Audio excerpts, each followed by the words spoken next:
उत्तर बंगाल विश्वविद्यालय के रामकृष्ण छात्रावास के छात्र 6 माह से पेयजल की समस्या से जूझ रहे हैं।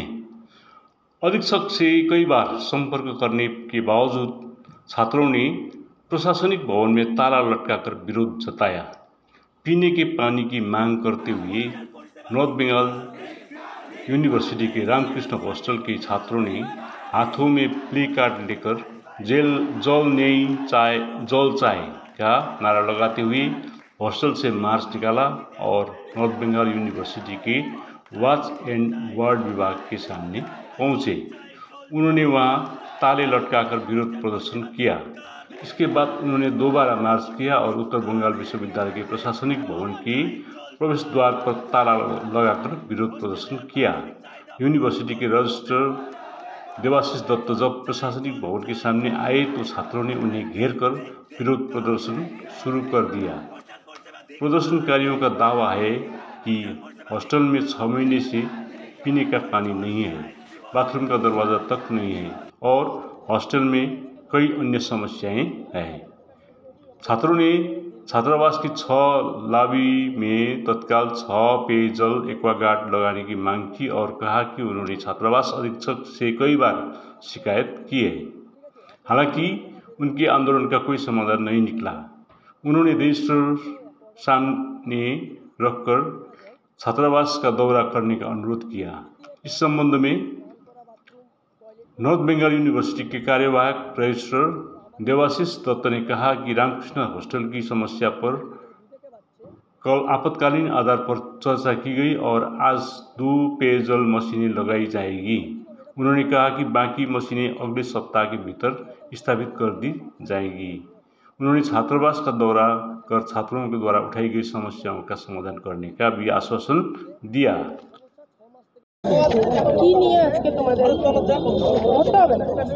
তো আজকে দীর্ঘ 6 মাস যাবৎ আমাদের হোস্টেলে পানীয় জলের কোনো ব্যবস্থা নেই।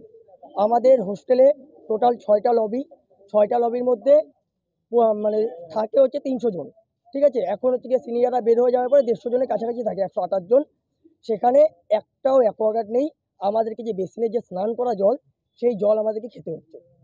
দ্বিতীয়ত আমাদের যে স্নান করা বাথরুম, টয়লেট করা বাথরুম, সেই বাথরুমগুলোর দরজা নেই। হ্যাঁ, তো আমাদেরকে যে গামছা আছে বলতে মানে লজ্জা লাগছে একটা মিডিয়ার সামনে এগুলো কথা বলতেও আমাদের নিজেদের বিবেকে বাজছে যে একটা স্নান করা বাথরুমের সামনে আমরা গামছা দিয়ে সেখানে ঢেকে সেখানে স্নান করছি, ঠিক আছে। মানে কী বলবো, এটা বড় কোনো ভাষা নেই এখানে, মানে লজ্জা লাগছে বলতে। তৃতীয়ত উপরে ছাদ ভেঙে মাথার মধ্যে ইটের গুঁড়ো পড়ে, রাত্রিবেলা ঘুমাই না, ইটের গুঁড়ো মাথার মধ্যে পড়ে, ফুটো করে জল পড়ে, ঠিক আছে। তো বিভিন্ন রকম সমস্যা হচ্ছে। তো সমস্যা 6 মাস থেকে হচ্ছে।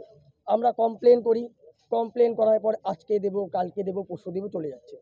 কিন্তু সেখানে দাঁড়িয়ে যখন হোস্টেলের যখন বিল দিতে একদিন দেরি হলে 5 টাকা ফাইন বিল প্রতি, তাহলে তাদের কাছে হিসাব আছে কে কদিন বিল দিচ্ছে না বিল দিচ্ছে, সব হিসাব তারা রাখে। তাহলে যদি বিলের হিসাব রাখতে পারে তারা, কেন তারা এই হোস্টেলের যে পরিষেবাগুলো পাচ্ছে না এগুলো হিসাব কেন তাদের কাছে থাকবে না? তাদের কাছে এটা থাকা দরকার, পরিষেবাগুলোর ব্যবস্থা থাকা দরকার। আজকে যখন আমরা আন্দোলনে আসবো তখন কেন আমাদেরকে সুপার ফোন করবে, আমি নাম বলবো না, সুপার ফোন করে বলবে যে ছেড়ে দাও, ব্যবস্থা করে দিচ্ছি।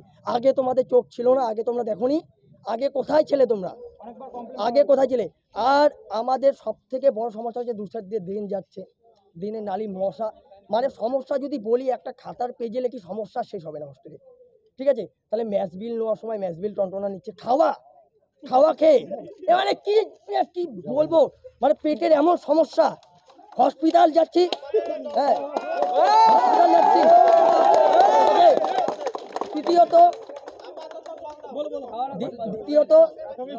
দ্বিতীয়ত এইখানে আমি বলবো ওয়াচ অ্যান্ড ওয়ার্ডেরও সমস্যা আছে কিছু। অ্যাম্বুলেন্সকে ফোন করলে পরে কি হয়েছে না হয়েছে, একটা পেশেন্ট যদি মরে যায়, হ্যাঁ একটা পেশেন্ট যদি মরে যায় ওকে আগে কৈফিয়ত দিতে হবে আমার যে কি হয়েছে।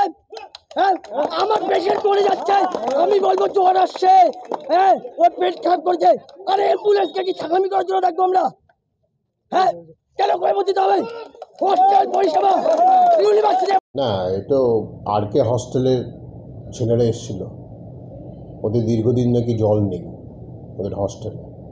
তো সমস্যার কথাটা আমরা খুব সম্প্রতি আমরা জানতে পেরেছি, এটাকে আমি জানতাম না। এত যে সিরিয়াস বিষয়, যদি জল নেই আমরা জানার সাথে সাথে গতকালকে এমার্জেন্সি মিটিং করেছে হস্টেল মনিটরিং কমিটি।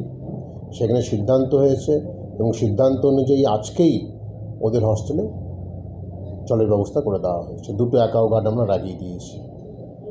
আর অনেক সময় বলছে যে ওদের বাথরুমের দরজা নিয়ে, এটা খুব লজ্জাস্কর বিষয়। না, বাথরুমের দরজা লাগানো হয়, আবার কিভাবে ভেঙে যায় এই প্রশ্নটা আমার মনে হয় ও স্টুডেন্টদেরকে করলে ভালো হয়। হ্যাঁ, ইঞ্জিনিয়ার আমাকে বলছে যে প্রতি মাসে ওদের বাথরুমের দরজা ঠিক করে দেওয়া হয়। ওদের শুধু বাথরুমের দরজা না, দরজার যে ফ্রেম, সে ফ্রেমটা পর্যন্ত ওদের ভেঙে যায়। শুধু তাই না, করিডোরে লাইট দেওয়া হয়, বাল্ব দেওয়া হয়, সে বাল্ব থাকে না। তো এগুলোর দায়িত্বটা তো স্টুডেন্টদেরকেও নিতে হবে, যে কী করে আমি হস্টেলের যে প্রপার্টি, সেই প্রপার্টিটাকে আমি রক্ষা করব। আশা করি এই সমস্যাগুলো সাধারণ সমস্যা, এগুলি মিটে যাবে। মিটেও দিয়েছি আমরা অনেক সমস্যা। আর এই বাথরুমের সমস্যা, এটা 2-1 দিনের মধ্যেই মিটে যাবে। সেটা আজকে ইঞ্জিনিয়ার দিয়েছে।